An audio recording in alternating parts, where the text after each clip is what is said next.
You're watching Paul Korn's Bowhunting Channel!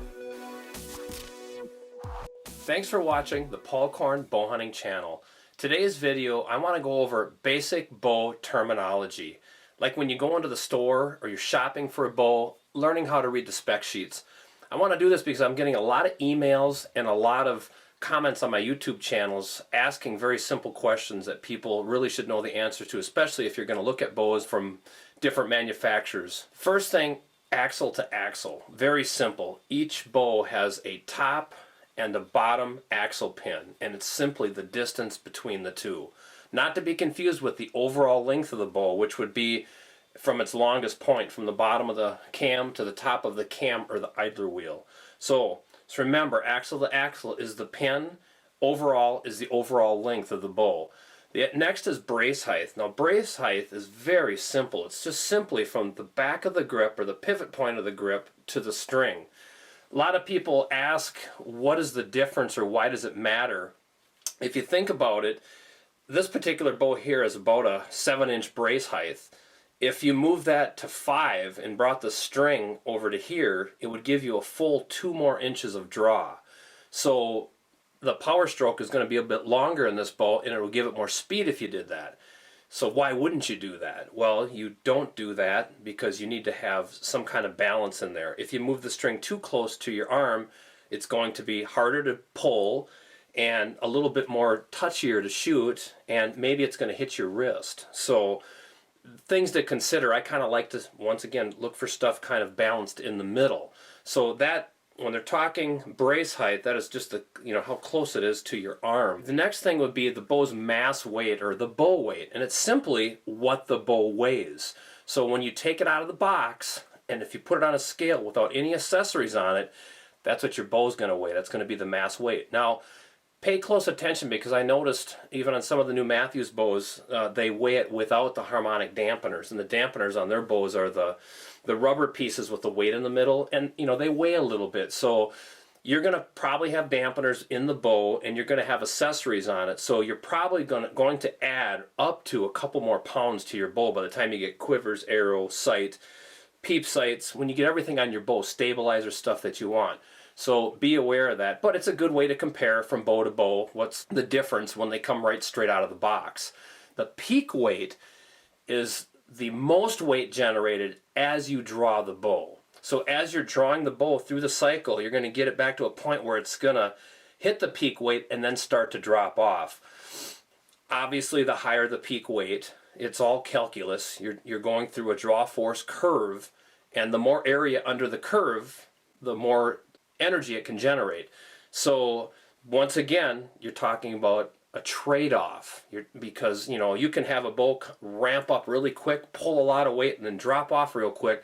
There's a lot of energy underneath that curve, but it's not going to be very easy to draw. So you're looking for forgiveness. You're looking for balance. Once again, something that you get what you can out of it, but still make it somewhat forgiving. Then once you get back all the way to full draw, now you're talking your weight, what you're holding for let off. Most of the bows today now are 85% let off. Very easy to figure out. If your bow was 100 pounds, you're only holding 15% of that because you're having 85% of it let off. So a 100-pound bow at full draw, you're only holding 15. Of course, most people aren't shooting 100 pounds, but you're probably going to be holding around 20 pounds of weight at full draw. Very easy to figure out. Once again, it's all about trade-off. The bows shoot pretty good, and they've done a good job of generating speed with the eccentrics and stuff. That 85% let-off works really well. You can draw the bows nice and hold them, and they still shoot good. Next up, IBO speed. IBO is just a way to compare bow to bow, model to model, to kind of have just a standard. So there's been a standardized test setup. The IBO, every manufacturer uses it. It's really simply taking a bow, setting it up at 70 pounds, setting it at a 30-inch draw, and shooting a 350 grain arrow out of it, which actually ends up being 5 grains per pound. They shoot that through a chronograph, and there's your test speed. So if every bow advertises their IBO rates, you can compare bow to bow to bow. Now, obviously, bows that are faster, I think the trick is they're trying to make the bows fast but very smooth yet. So you're basically taking 5 grains per pound, shooting it through the chronograph and getting a speed. Now remember, they tested at 30 inches. Very few people are 30-inch draw.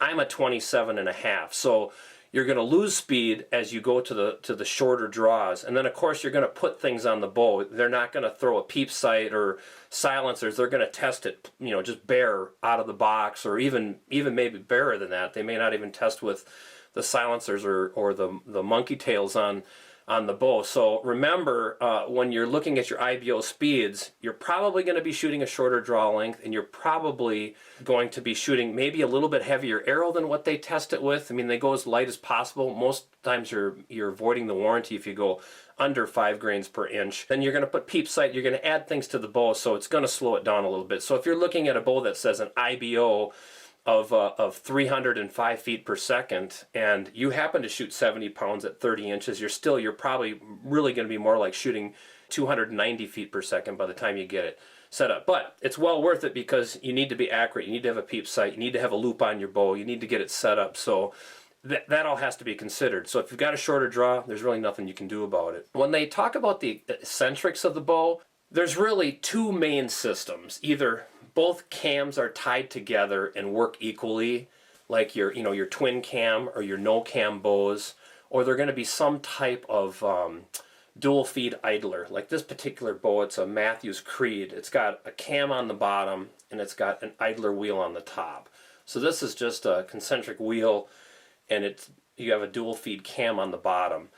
There's benefits to both. I think the best thing to do is when you look at the specs, you're looking kind of at the speed, the axle to axle, and you want to shoot them and see how they feel to you. You don't want to get too wrapped up, I think, on one particular thing. I like my bow to be very easy to draw, easy to hold, and forgiving. And for that, I do lose a little bit of speed, but it's okay. A lot of bows, they advertise the riser length, and I guess the riser length is really a function of the overall bow. You can see the longer the riser length, the more parallel the limb is going to be on the bow. So a shorter riser will have a less parallel. Some bows have such a long riser that the limbs are beyond parallel, and that's going to help cancel out the forces in the bow as it's going through the shot cycle. So the limbs actually move outward instead of forward. Seems to just make it shoot nicer, more forgiving. So they do that. Of course, the longer the riser, the more parallel the limb is going to be. I think it comes down to you just need to shoot the bow and see how it feels. And I hope these tips have helped you. Stay tuned for more videos from the Paul Korn Bow Hunting Channel.